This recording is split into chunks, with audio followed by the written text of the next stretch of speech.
It was an extraordinary gathering at Chatham House. Chatham House, if viewers don't know, is the holy of think tanks, if you like. Now, normally at these Chatham House events, the room is a very staid affair, very solemn.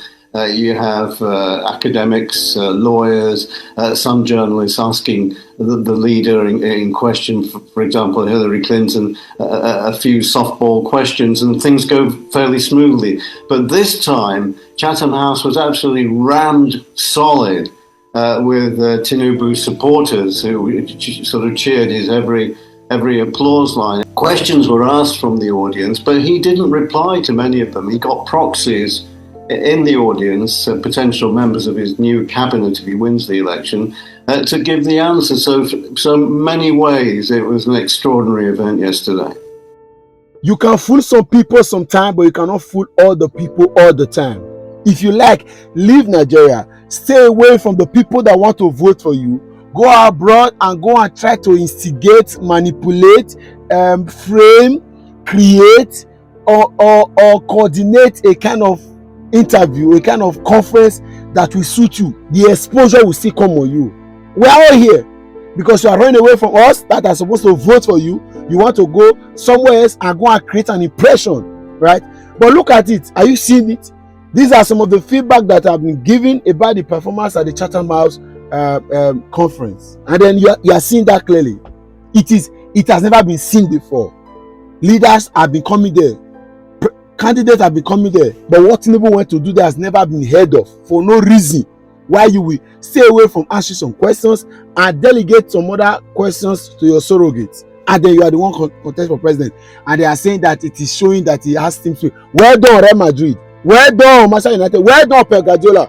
You are the one sharing the questions. Are you not supposed to answer?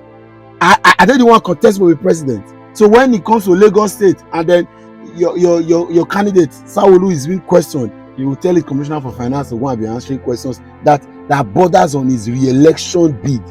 Is embarrassing. You want to go and arrange another BBC Focus on Africa interview. Come to Nigeria and get drilled. We are not even saying that you should don't go to Arise. Go to your TV station. Let's ask live questions. The edited clip that was released, 8 minutes interview. Only God knows how much was paid for that interview. And there's some Nigerians are still saying that this is their candidate. Watch these interviews. Watch it. Watch comment. Ask yourself if Bola Ahmed Tinubu attempted to even answer these questions that we handed over to him. Watch it and come back and tell me if indeed this man deserves to be president. This set of questions or this I beg, I not just want to talk. I beg, share this video so that everybody amongst them will see and ask, what exactly is the problem? Why is this man forcing himself on people that do not want him? Ask yourself this question after watching these videos and sharing it. Having another round of questions, so I start with the lady there, you. My name is Priscilla Winkbo. I'm a freelance broadcast journalist. So you've spoken a great deal about what you've done in Lagos, and yes, we're very aware of it, and you're a team player because you're able to include everybody else, and we appreciate your team here today, and they're very capable, and we can see that they have the capacity and the capability. However, sir, you are running for president, and as Nigerians, we would very much like to hear from you because we believe the office of the president, if voted in, will be you and not your team per se.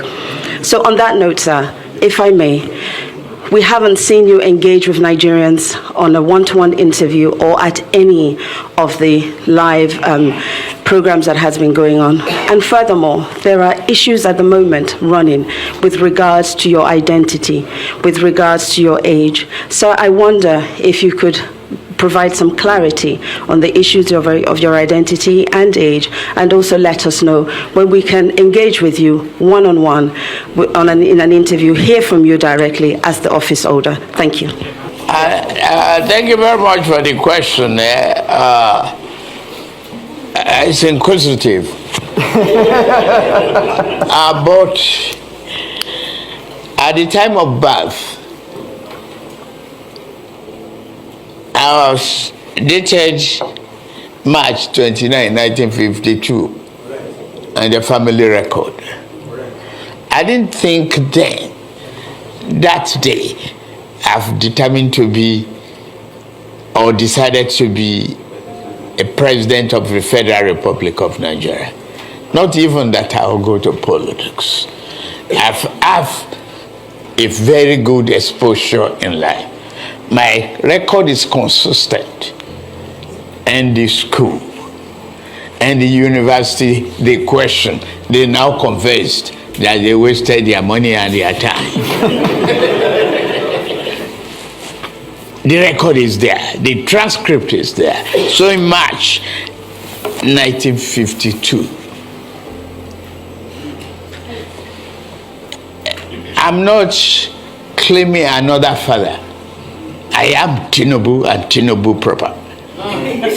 If they want a DNA, they could as well require for one.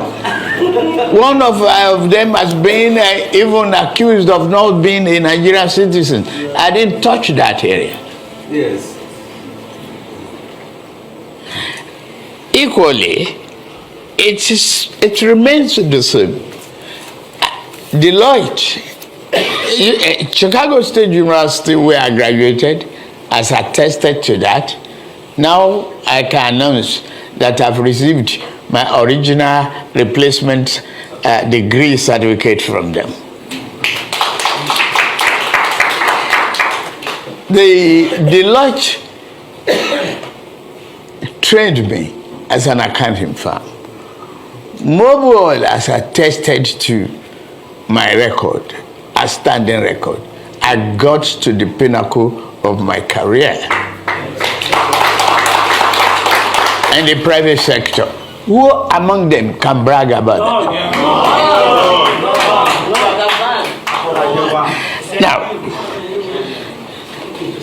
yes, you want to wrestle with the pig, you got to live with the dirt.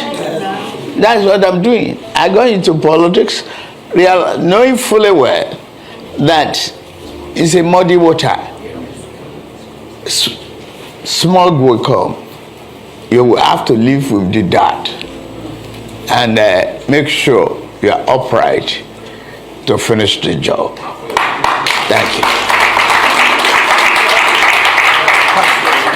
Any part of it that I didn't answer? That one-to-one conversations. One-to-one conversation. Excuse me. Please, be quiet. Why? I see myself as a marketable individual. Want to use me to make money, and I'm saying no. Now, what's come up from a number of people, the debate online, and from people who watched his lecture and the question and answer session, is that it was quite unusual for someone who was meant to be speaking to the people, as you just mentioned, to delegate responses, at least majority of his responses, to his surrogates who were present there. Is this a usual or an unusual occurrence? Because for the sake of argument, what he said is that it is in the spirit of, in his words, teamship, or perhaps it's team spirit. Is that normal, or is that showing that he's willing, he's a team player, and he's a man as a leader, because leadership is not by one person, that he's able and willing to delegate to others? Is that normal? Well, that's one way of looking at it. The other way of looking at it is he's scared of putting his foot in it and giving the wrong answer that might come and bite him on the bum later, so he can blame someone else for saying the wrong thing. I've never seen it. It wasn't a press conference. It was a Chatham House event to which the press were invited, as well as his supporters, and I've never seen that before. There's also the issue of, Nigerians have lived under this Buhari administration for 8 years now, almost 8 years. Some would say this 8 years has come with a lot of pain and a lot of suffering. You are coming from the same perspective as President Muhammad Buhari, and you're members of the same political party. You helped bring him in to office nearly 8 years ago. What are you going to do different? Why should Nigerians be voting for you? Because I'm different. I am Bola Ahmed Tinubu. When you talk about, you're a very wealthy man. How do you know? Well, you are not my accountant. I'm not in your account, but this is speculation, and it's fine. You can actually rebut it or not. when I look at some publications and they say they're worth 4 billion, some is even more than that, but you refuse to explain where your wealth comes from. I know where you live in Lagos. It's a massive sprawling mansion that takes up nearly a quarter of a street in a very expensive suburb. Why do you refuse? I mean, don't Nigerians have the right to know where the wealth of their next leader comes from? Because they got to know how to analyze and how to ask questions, not in the accusatory format. Are they enemy of wealth? If they are not enemy of wealth, investment do yield. I have an example of a Warren Buffett, one of the richest men in the country, in America and in the world. It started from stock buying and brokerages. I inherited great real estate. I turned the values around. I'm not denying my wealth. I've not been, I was the most investigated, the most accused governor in the opposition up to, from for 8 years and up to 2007. And since I left the office, I'm still there. I've not taken any government appointment, no government contract. Yes, but some say the legacy you left in Lagos State was that, you were getting a share of the revenue that Lagos State was generating. Hey, excuse me, share what? Have they proven it? The World Bank has, IMF has investigated the record in Lagos.